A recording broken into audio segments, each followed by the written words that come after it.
Welcome, Rochelle. How are you doing today? I'm great. Thank you, Stoy. It's Uh, great to be here. It is, and I am moved by your story. I'm so excited to have your story on the podcast, but ultimately not just your story and how deep it's going to touch everyone, but ultimately what you're doing to hopefully Mhm. have less people have your story.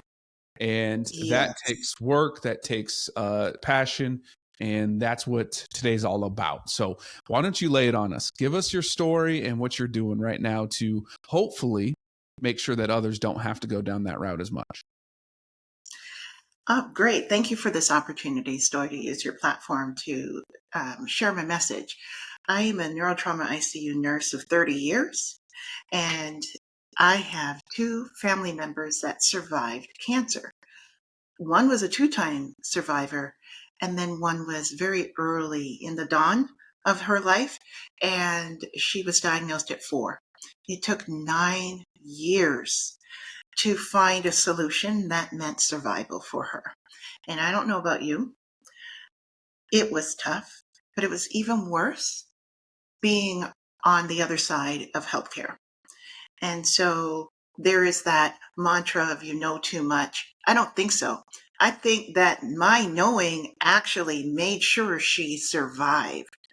And so it is a paradigm shift that I'm trying to do, providing knowledge to those that don't have it, proximity of services to those that are in vulnerable and rural or even urban centers, and there's no access to um, advanced oncology care. And the only way that I could do that is to provide and be that resource. So I created a cancer treatment library that houses all cancer treatment. And I mean all exhaustive lists of what is available. And it's not snake oil. It's very scientific, evidence-based, between adjunctive therapy and traditional methods. What's important is knowing what's out there and what's going to work for you. But also, having that knowledge means that you can have a conversation with your physician going forward to find the answers collaboratively together, meaning you are an active participant in your own healthcare. I think that fosters the transition from patient to knowledge seeker and collaborative person within your healthcare. So, for those that haven't gone through either a family member or themselves cancer treatment, and maybe those that are sitting there listening to this going, I'm going through that, but I don't know what's going on. Can you talk us through kind of like the process of like when you're diagnosed and kind of what goes on for those that are, mere mortals to your intelligence, right? Like for us that we don't know what you know, can you talk us through that route and then kind of where what you're doing because of your experience has kicked in and has created this database? So, even as a participant and an active professional in the healthcare realm, we don't have all the answers and we definitely don't know everything. And that was one of the takeaways coming through this process. I deal with brain. I deal with the brain every day, 7 days a week, 365 days a year. But when it came to oncology, even though I was taking care of my patients in the acute sense that they are just diagnosed, but they're very sick, they're in the intensive care, what happens next? What happens in that recovery phase or in the treatment phase or when treatment doesn't work? And so these are some of the questions that patients just don't know. Even to just begin the journey, okay, I have been diagnosed. What next? What's the next step? We don't get a choice. Oncology is very special in that way. We don't get a choice on who our oncologist is. And when I say oncologist, that is the name of the specialist that you're going to be sent to. Most people don't even know that that is a term. And so it's just finding that entry point wherever you are. If you are knowledgeable about it because your family member has gone through it, great. What happens when you are the patient? It's one thing to be looking out and looking in, but when you're in the realm, you don't even know what questions to form to begin. That's what I offer to you. I will catch you wherever you are in that spectrum. So some of the things that you need to do, and I'll give 3 because, it's There's usually more. 10. It's way more. So you don't know the physician you're being sent to, that oncologist. It's usually you need a referral. Oncology is the only one still to this day that you need a referral to be seen by that specialty of cancer care. So that usually comes from your primary care physician. How did you get there? You've been diagnosed at a hospital, urgent care, you don't feel well, you go to the hospital, and now somebody that you've never met, don't trust, have no idea who they are, walks in the room and says, you have enter diagnosis of cancer. And you're sitting there and the room begins to spin because you're thinking about your finances, you're thinking about your family, your children, a legacy, insurance policies, is everything paid up? And you stop listening to what's being said to you. If they even say it to you in the way that you need to be said, which is, what are the next steps? When do you see your healthcare specialist? What ends up happening is they stabilize you, you go home, and you are then followed up with your primary care physician. You go in to see your primary care physician, and they have a deeper conversation with you to find out what you want to do in terms of your healthcare. And believe me, you're already overwhelmed. That is not the place to be making life's decisions, but that's what happens. And then finally, that physician, your primary care physician, is the gatekeeper to who you go to. And usually it's their friend that they went to resident school with. If they are able to do some research, they are sending you to a specialist called a hematology oncology group. The person that you are sent to is the one that has the open booking, but that is not necessarily the person that's going to treat you. It is someone else within the group. So you literally are throwing a dart at a dartboard. And if you're lucky to find a provider that has seen the specialist and specialty of your diagnosis within that group, great. Most often, that's not the case. You're at your community hospital where they're looking at conventional treatments, meaning it's a phase 3 or 4 clinical trial if you're offered a clinical trial. But at a stage 3 and 4, you're not going to get hurt. They know it works predominantly amount of the time, but that doesn't mean that that's the best treatment for you. And conventional treatment of chemotherapy does not necessarily work based on your diagnosis. So you really need to have the full gamut of the toolbox and to make sure that you are in the right place for the right care. Just like you go to a heart specialty hospital or a surgical specialty hospital, HHS, Hospital for Surgical Specialty. It's the same thing in cancer. They actually have cancer hospitals, but are they close to you? Can you travel there? Do you have the financial means to go there? And who do you leave behind in doing so? And so all of those questions are what bubble up to the surface that you don't even get a chance to ask while you're going through it. So these are some of the things that I give to you to help you find that journey. Finances, where's the next step?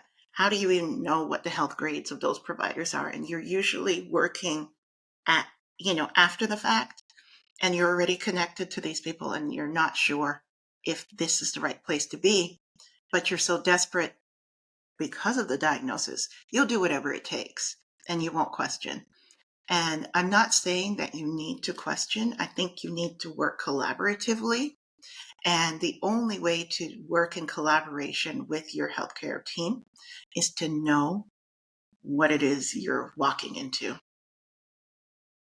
Right. Be your own advocate. Right. I mean, obviously you as a nurse, my mother-in-law is a nurse. A lot of my family members are nurses, and that's your job is you're the patient advocate, but you need to be your own self advocate as well. Correct. Everything you said is very overwhelming. Like, I know I've spoken to you. I know your story. Obviously I know finances, and just like trying to put yourself in that mode, everything is overwhelming. Like every decision feels like life or death. And that's just hearing a little bit about it. How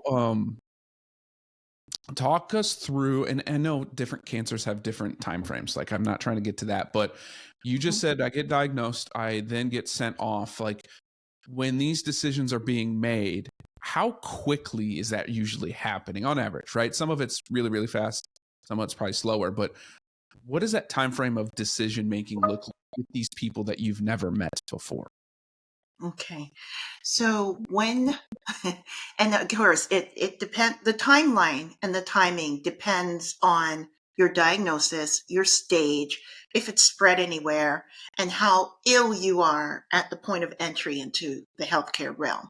So if you're stable and it hasn't spread much and you're at the early stages, even then, there are some time frame stages that will preclude you from having access to treatment or latest greatest treatment if you take too long to make a decision, if it takes too long to get referred to a provider. Um, Depending on where you are, it could take anywhere from immediate to 2 months sometimes. It just depends on where you are. It also depends on if you've had prior treatments before and they need to clean the body and wash the body out of whatever you've done.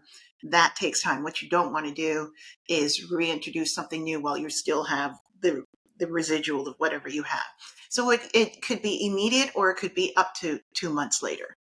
Which is still a tight window. Like that's not I a, don't know. I mean, so when you look at the grand scheme of things financially and in any other industry, I think that waiting 2 months if you're waiting for an airline flight, great, you get the cheap seats, right? But in it doesn't translate well when it comes to your own health and looking at when you're being told you're terminal and we need to do something soon. It really does affect your mental health. It affects your relationships going on with the rest of your family and how you navigate that going forward, because now you need to shift resources. You need to shift financial planning in preparation for this. And sometimes 2 months is a good time, but often 2 months is too short. You don't have enough time to make those transitions.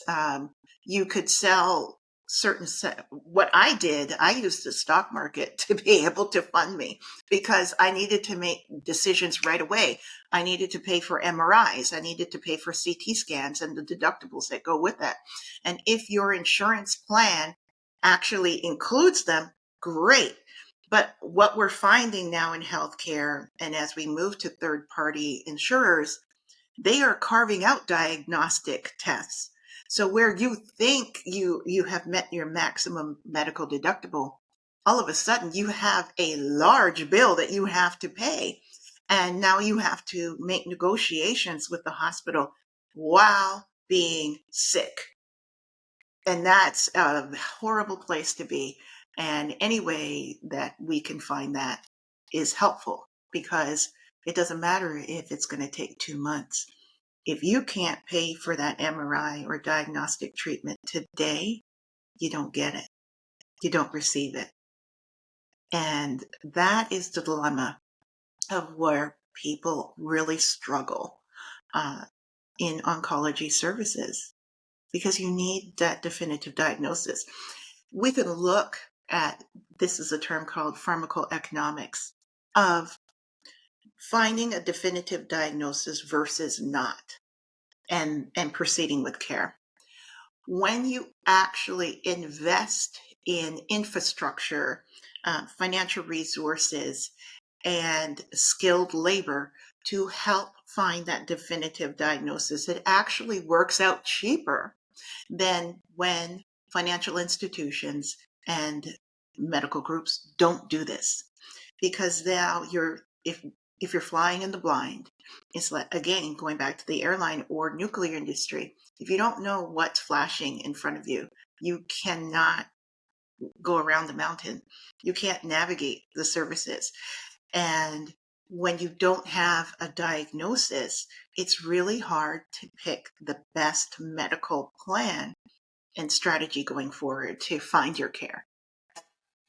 how does someone overcome that, and how does your database and what you do help? Because yes, financially, it's a huge burden. This time when this comes out, it's going to be enrollment season, usually for your health benefits. Yes. And I see it all the time. I help all my clients every year. You need to know what's in it. You need to know what it's about. And it's not just about choosing the cheapest plan, because that's not Correct. usually the best. And it's not Yeah. also about choosing the best either. You need to know what's in it. So speaking to those people that are in that situation right now, right? They don't have a lot of money or none. They don't know anything about their medical plan, and they have these decisions to make. What can they do? So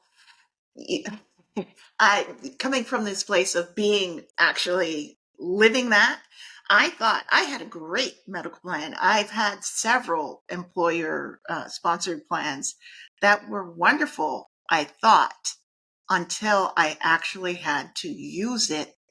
And so here are some of the barriers. You have to have a prior authorization.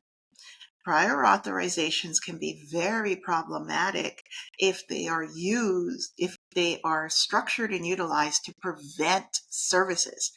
I always think oncology and cancer, you're terminal. Who wants to run a hurdler's race when you know you are dying? That is not the time to be negotiating rates, to figuring out whether we're on Medicare or Medicaid platform or staying within the employer and individual space. That's not the time for third-party players to come in and be barriers to your treatment because they figure it's experimental and they want proof of concept. You're dying. Nobody wants to be in that place. So reading the plans, and I find that the plans are structured now where they don't tell you whether diagnostic services are included in the plan. Plans are very upfront. If it's not written, it's not there. Plain and simple. It's just like the law. You didn't write it down, it didn't happen. So in looking at the services that you want, if it's not written up front, and I'm not talking about fine print either, it's going to say, this is what we include. If it's not there, you don't have it. It doesn't mean you can't access it, but you're going to have to pay a fee, or you're going to have to pay a separate copay, or you're going to have to pay on the portion where it's considered out of network. And any of those places are not helpful because now you're having to find additional resources to pay for that. So picking a plan that's kind of the middle of the road is usually the best. Pick three. Just pick three because you want to grind and drink everything that's written in that. Pick three and then find the one that's in the middle, and you usually will be okay. But I will say to you, look for plans that pay for diagnostic testing. Absolutely. See, nice little tidbit there. We're talking about benefits, everybody. Go ahead. Go ahead. And the one that has diagnosis care, right? Correct. Yes. So now we've gotten, right, we basically went on this journey of we've gotten diagnosed. We're dealing with all these issues and the things that can come up. Let's get into the treatment side slightly. I've obviously, again, everybody, this is cancer. It is above my pay grade in terms of how many are out there and how many different treatments and things are. But we want to get you at least some base knowledge, right? And so talk us through kind of what a treatment plan would look like, or how you decide on it, where it's at, like what all goes into the treatment side, let alone all the other shit that we went through. What about the treatment side? Yes. So in the last 10 years, the procurement and delivery of oncology has just exploded exponentially. We have moved the gamut from just a traditional IV, and they're giving you medicine through a an access through your veins. Now we have moved the needle into activating your own internal immune response to recognize that you have cancer cells growing in a place that it has no business growing. That takes time, but it does it does work. We also have now where we could take a biopsy, meaning they remove the tumor or a portion of the tumor, and they send it to the lab, and they look at the cells and check based on the DNA profile of what that tumor is, and we can create targeted therapies just for that cancer. Then we can use something called nanotechnology, which works with radiation. And because it's a device that only releases medicine and cancer treatments in a liquid form or a pellet form, once it is beside or in proximity of cancer cells, it will migrate there either through an infusion, they put it in your bloodstream, or there's a little surgical process that they plant a seed. It's very small, but then it only works when a radiation beam of some sort it hits it, whether it's proton therapy, whether it's gantry, stereotactic radiation. I'm giving you a few names: a gamma beam, or I think the other one is photon. And so each one of these have a unique and structured way of delivering a radiation beam. It's all part of an X-ray. How it's delivered is through a CT scan, an MRI scan, or just a plain X-ray beam. And when you're using a nanoparticle, there's a lot out there. But what it does is once it receives, or is it the radiation beam hits it, it releases that medicine. And that medicine only works on the cells, the cancer cells. It leaves everything else alone. So as we look towards the future of what oncology is and isn't, you want to know that you have all the options out there, not only knowing what they are, but having the ability to receive it or getting to where it's being delivered. And right now in the realm of cancer, nationally, we have a problem. It's really a barn fire because people live in communities, but the communities don't have the access to these terminology and technology and care. And so in order to access them, you're going more than 200 miles. In my case with my daughter, I had to go 9 states away. I don't know about you, but you have separation anxiety, you have isolation, you have disruption to your family. I had other children, so I wasn't there. I missed big events while trying to take care and work on the survival of one. And that's disruptive to the relationships and interrelationships within marriages, within the family unit. And we were there for 2 years. So that not everybody can tolerate that, having to deal with 2 different households and financially being responsible for that. Where I live, it's always sunny. Where I went, I had to deal with the 4 seasons. So I was not prepared for that at all. And so there are some issues in terms of surviving cancer treatment. It's not just getting there, it's can you remain there so that you can receive the full benefit. And these are the things that need to change. And I really am a disruptor in oncology care. It's one thing to provide care. It's a whole other thing to experience the delivery of care, where it works and where it doesn't work. And your providers are the gatekeepers. So if you upset them by challenging them, there's nothing wrong with disagreeing without being disagreeable, right? Because at the end of the day, as healthcare providers, we want to do the best thing, the right thing. But most importantly, we don't want to harm you. And there is a lot of harm that happens during cancer treatment. It's not intended. It is part and parcel of the treatment journey. And so we need to be able to speak up to that and say, hey, I'm having a difficult time. It could be gastric issues. It could be nausea and vomiting. It could be pain. But if you don't speak about it, if you don't tell them what's going on, we can't mitigate those things.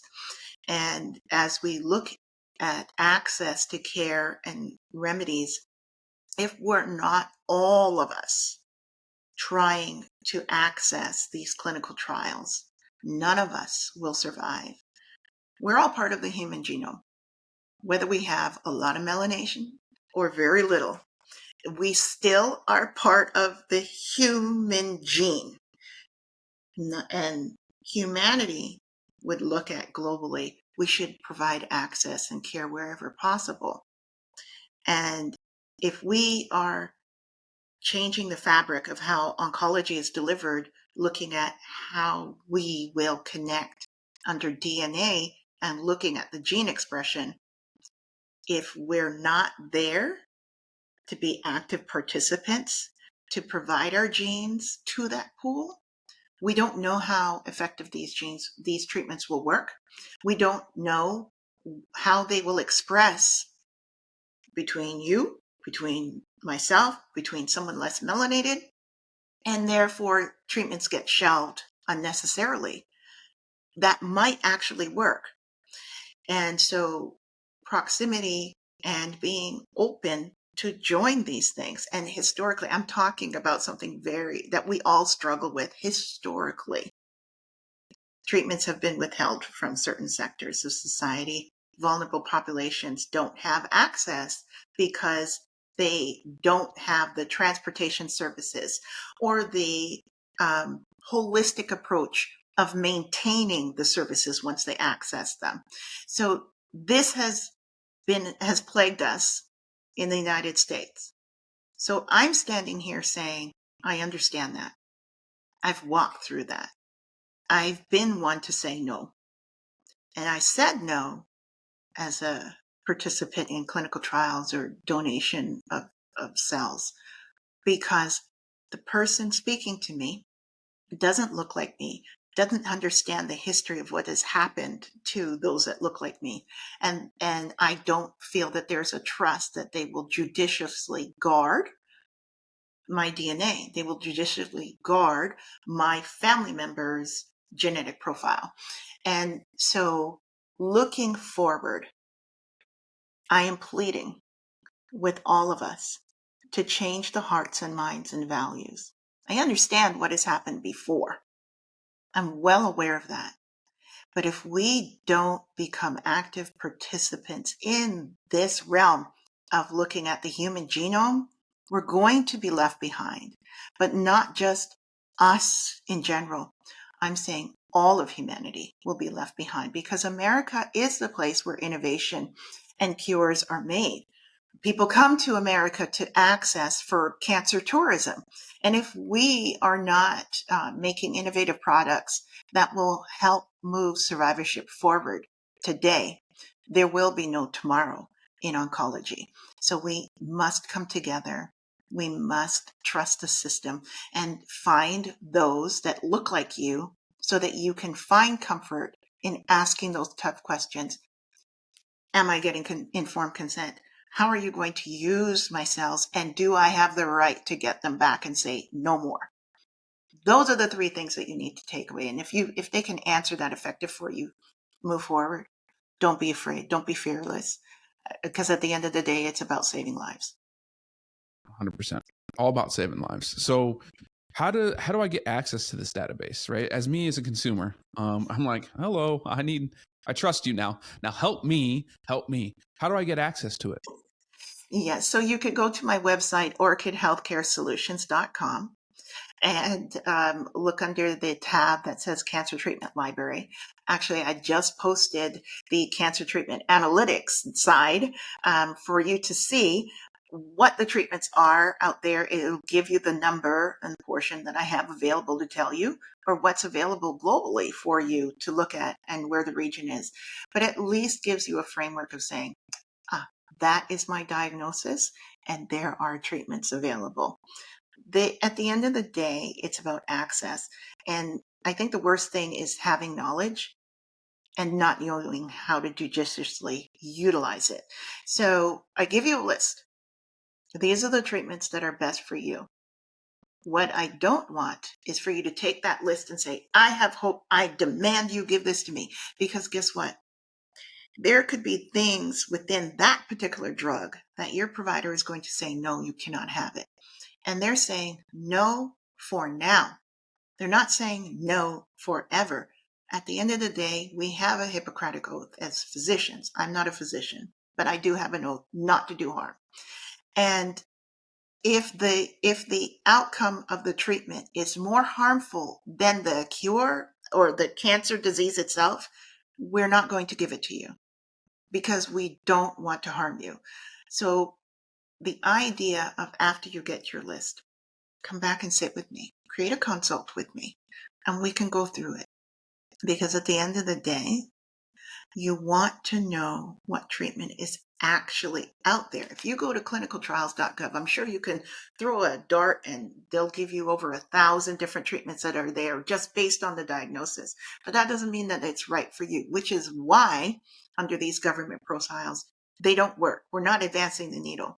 We need to have consolidation of public and private information, the information that's available in the pharmaceutical companies themselves, because they do have cures based on DNA, based on cellular behavior.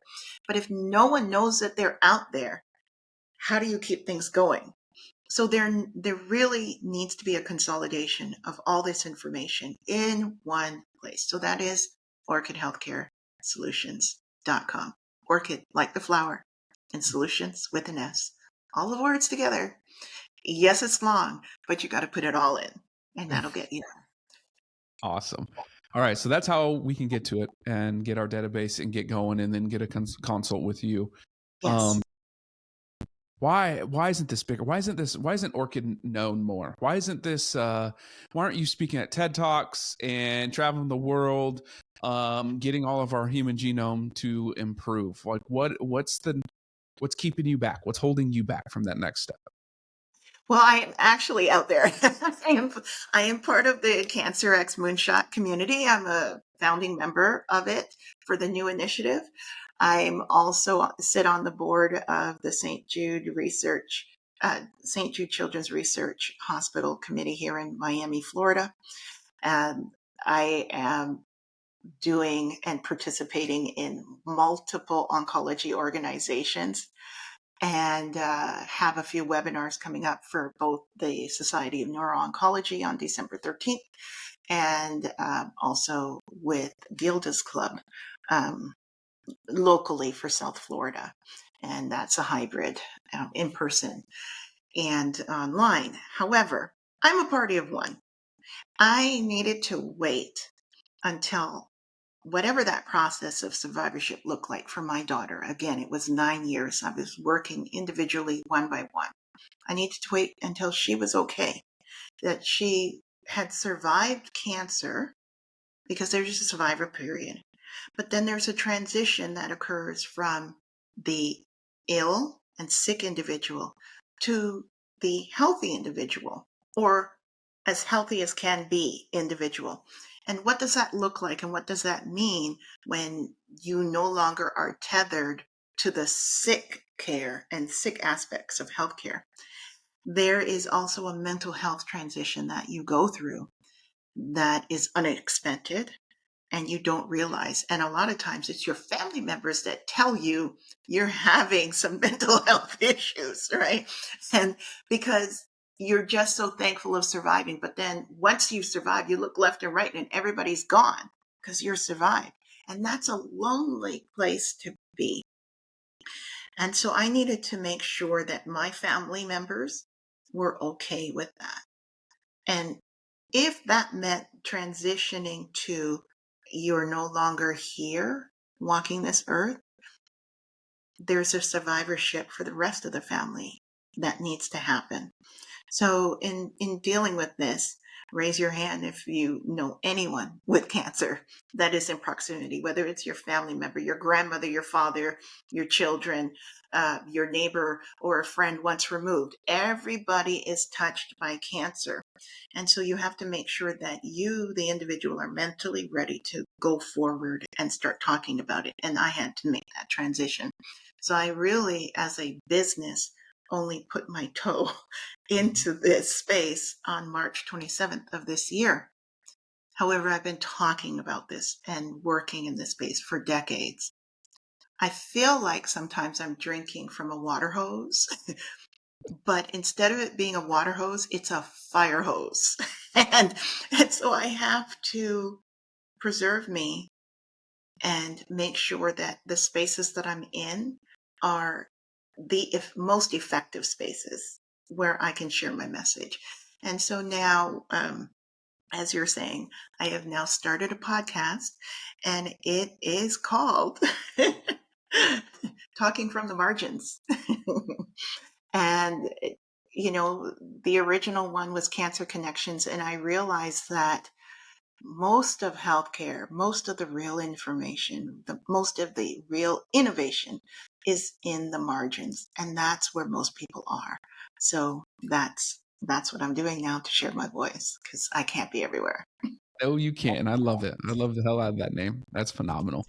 That is phenomenal. Well, let's end this with one ask that I want you to ask everyone, right? The question's going to be, how can we help you? How can we further this message in this passion project, let alone the business in itself?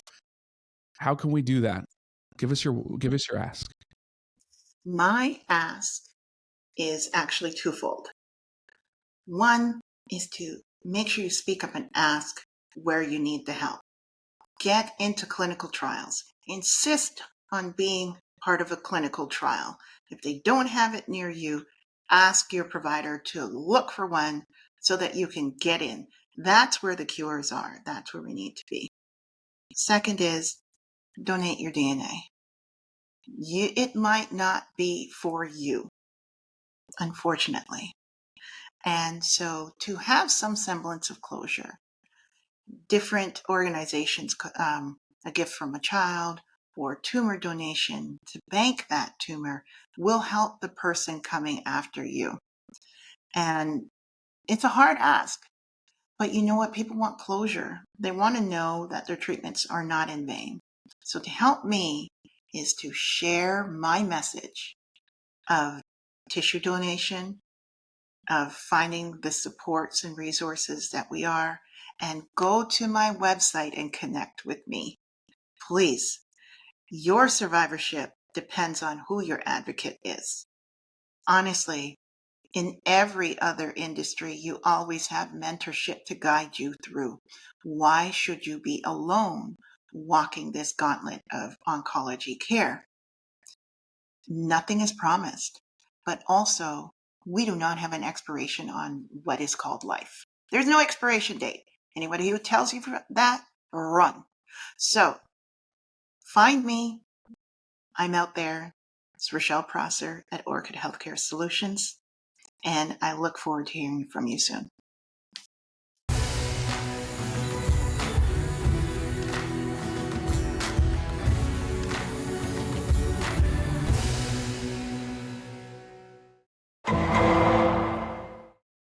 The preceding program was sponsored by Black Mammoth.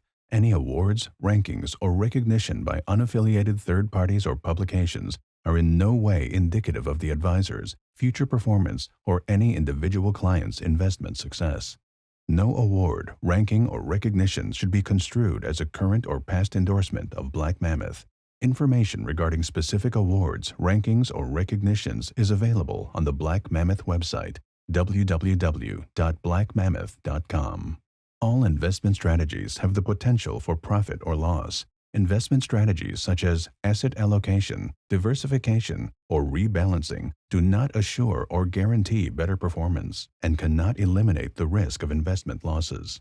There are no guarantees that a portfolio employing these or any other strategy will outperform a portfolio that does not engage in such strategies. This broadcast should not be construed by any client or prospective client as a solicitation to affect or attempt to affect transactions and securities, or the rendering of personalized investment advice due to various factors, including changing market conditions. The information discussed in this broadcast may no longer be reflective of current positions or recommendations. While information presented is believed to be factual and up-to-date, Black Mammoth do not guarantee its accuracy, and it should not be regarded as a complete analysis of the subjects discussed. The tax and estate planning information discussed is general in nature and is provided for informational purposes only, and should not be construed as legal or tax advice. Listeners should consult an attorney or tax professional regarding their specific legal or tax situation. Past performance is not indicative of future results.